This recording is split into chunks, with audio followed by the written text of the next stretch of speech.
All right, Gary, thank you. Former Vice President Joe Biden visited Wisconsin computer screens today. Amy Reed is live to show us what he had to say. Amy?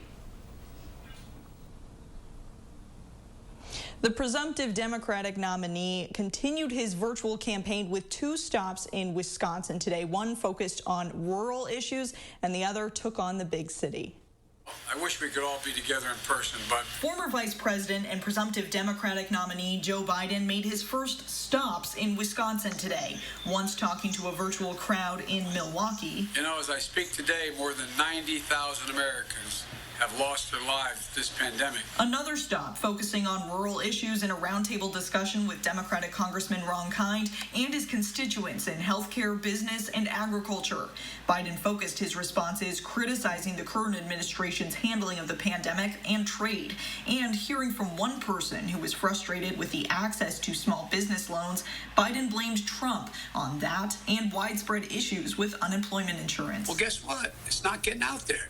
The reason it's not getting out there is the federal government did not help prepare states who are going to be overwhelmed as they have been with all these claims, over 30-some million claims. Biden's comments and campaigning come after multiple visits by the Trump administration, including a rally with the president in early January and two stops in Madison for VP Mike Pence.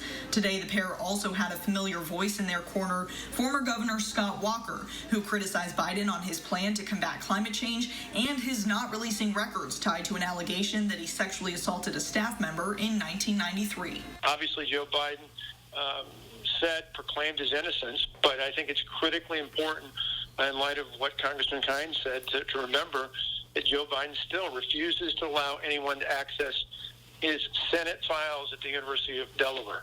That could include records about these allegations.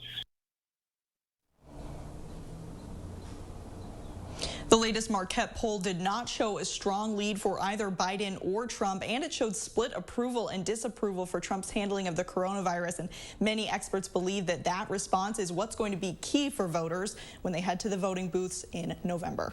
Thank you, Amy.